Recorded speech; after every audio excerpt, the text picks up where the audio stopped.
Let's talk about some properties of logarithms. Just like exponents have their properties, well then it would make sense that if logarithms were inverses of exponents that they would have properties too.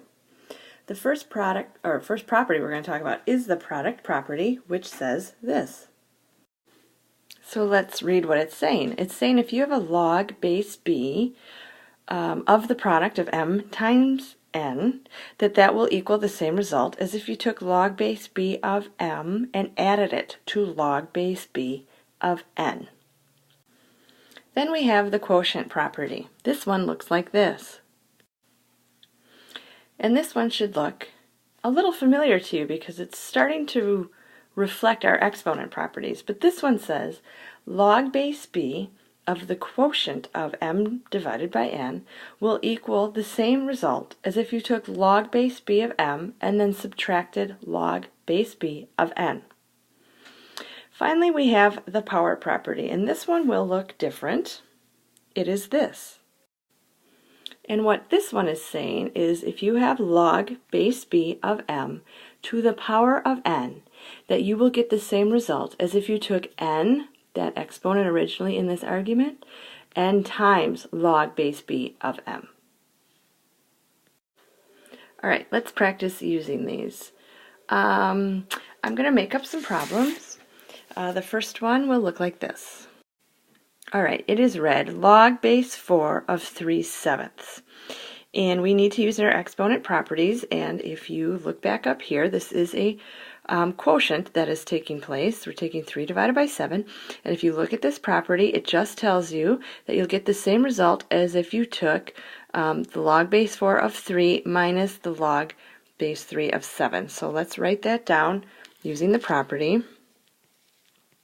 Log base 4 of 3 minus log base 4 of 7.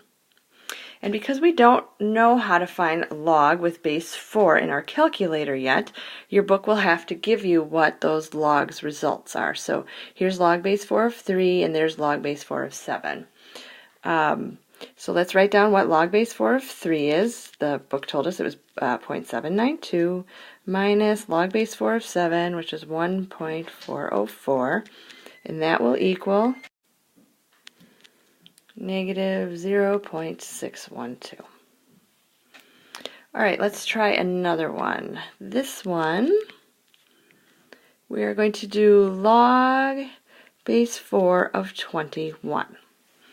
Now this one might seem weird until we realize, and I tell you, that we're using the product property up here. So I have the result of a multiplication, and I got 21, and I need to use the 3 and the 7 because again this is log base 4, and so I'm going to rewrite this problem then as log base 4 of 3 times 7. So once we see it like that, we can use the property and write it as an addition statement. So log base 4 of 3 plus log base 4 of 7 will give us the result we're looking for. And log base 4 of 3 was 0.792 plus this time log base 4 of 7, which is 1.404. And when we add them, we end up with an answer of, maybe I should put it up here, 2.196. All right, and you can pretty much guess what our last example will be. It's going to be our power property, and so I'm going to write example C is going to be log base 4 of 49, and there really doesn't look like anything we can do there because we have log base 4 of 3 and log base 4 of 7 until you realize that 49 is the 7 to the power of 2. So let's rewrite that as, oops, I'm going to use a different color. Alright, going with purple. So I'm going to rewrite that as log base 4 of 7 squared. So now we have a power property, and the power property tells us to take that exponent of the argument, throw it out front, and multiply that by log base 4 of 7. So this will become 2 times 1.404, which is log base 4 of 7. And for a final result, which again I'll put up here, 2.808. All right, I'm going to have you guys do some guided practice problems down here. Do all of them. You are ready for all of them, so pause the video now. And here are the answers for 1 through 4. You may want to pause the video and dig in and check out how we got those results. All right, we are going to talk about rewriting expressions using the property of logarithms that you just learned to expand and condense logarithmic expressions. The first kind we're going to look at are expressions in which we're going to expand them using the properties. So one of the things you're going to want to remember here is that you may be using more than one property at a time, and you're going to have to kind of rip these apart piece by piece. So let's look at this example. It says log base 6 of 5 times x to the power of 3 divided by y. And so the first thing I would notice is I have the quotient property going on here. I have 5x3 divided by y. And so in order to expand it, I would write it using the property that says the quotient of those two numbers is the same thing as if I subtracted those two parts. So far we have it looking like this. The quotient was broken apart. Here was the numerator, there's the denominator, and I'm subtracting. And then you have to look closer and see that you have a couple more properties going on here. First of all, I have this being multiplied, and I also have this thing being cubed. So there's a power property right here, but first there's a product property, and I'm going to use that product property to make this expression become log base 6 of 5 plus log base 6 of y cubed, and then write down the rest of the expression, log base 6 of y. So you can see that this thing is being elongated, getting bigger and bigger. So keep it straight, whether or not you're expanding or condensing. Okay, so I have one more property I need to take care of and can expand out, and that is this y to the third power. And so the first expression will just get written down again, log base 6 of 5 plus, and now this will become 3 times log base 6 of y, and now write down the rest of the expression, that log base 6 of y. All right, and you are officially done now. There's no more properties I could use. There's nothing else I can do to expand it. All right, let's reverse the process and look at how we can condense an expression. I'm going to do this expression written as a multiple choice question, but here's the expression that I'm going to condense. You have to look at all the parts of it. So here you have something going on. This suggests that you're going to have a product property coming up. This suggests a quotient property is in there as well. But this is the one you're going to start with because this is your power property. And so I'm going to condense this middle expression first. And first we write down the first expression. We're not doing anything to it yet. And it's log of 9. And now we know that that middle expression is equivalent to log of 2 to the power of 3. So I brought that 3 out from in front of the log and made it the power of 2. And then we're going to rewrite the rest of it log of 3. And now the next step, in order to condense it or simplify it, is to take care of this product property right here. If you have an addition going on, that really means it's equivalent to if you had log base 10, they're all base 10, of 9 times that 2 to the power of 3. So leave it in that form so far, and then rewrite down your log 3. And now I'm going to condense it in its final way by using that quotient property and writing that subtraction as the division of logs. So I'm going to have a log. The 9 times 2 to the power of 3 becomes your numerator, and the 3 becomes your denominator. And then you can start to clean it up and multiply out the top. So 2 to the power of 3 is 8, and 8 times 9 is 72. And then the 3 gets rewritten down, and 72 divided by 3 simplifies to being the log of 24.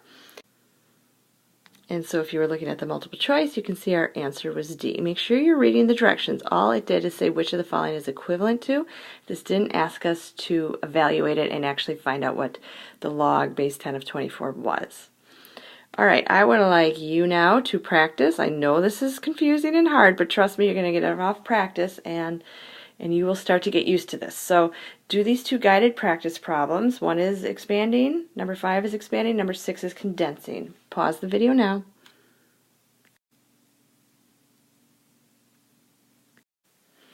All right, and here are your answers for that. Again, feel free to pause the video to look at the step-by-step. The last thing we're going to learn in this video is an exciting thing, and it will be how to actually deal with logs that aren't base 10 or base E. And we're going to use this thing called the change of base formula. This will help us to do it on the calculator, which is a very exciting concept. So I don't really want you guys to look at this because I think that part's confusing and we're not going to look at this. So the major part I want you to look at is this rule right here. So it tells you if you have log base C of A, that would be equivalent to, and read this properly, log base 10 of A divided by log base 10 of C.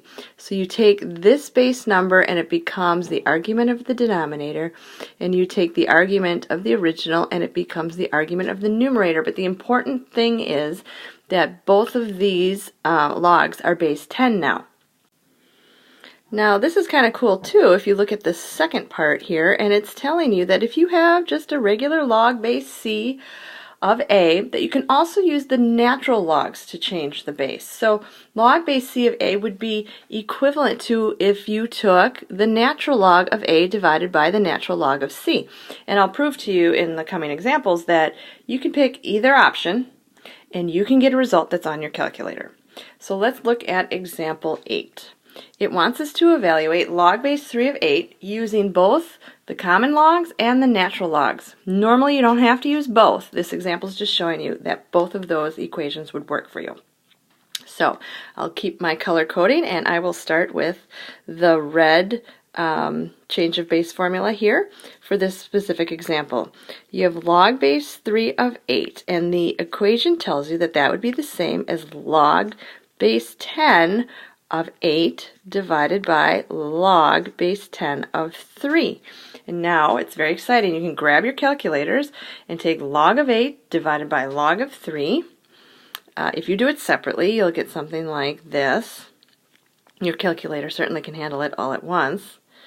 And then your final result is 1.89 approximately. I did round. So totally works. So let's prove that the natural log ratio would work as well. So we still have log base 3 of 8, but this time I'm using the natural log formula. And I will just take the natural log of A, which was 8, divided by the natural log of 3, which was the original base. Do that on your calculator. If you did it separately, you'd get 2.08 approximately and 1.09. But no matter which one you use, you get the same result. So feel free to use whichever you prefer. All right, and then we're going to skip right to the guided practice. You certainly can do the word problem. I'm just a little worried that sometimes too much information can be confusing. So let's just use our change of base formulas to make sure we know how to do this. Pause the video now and come back when you're done.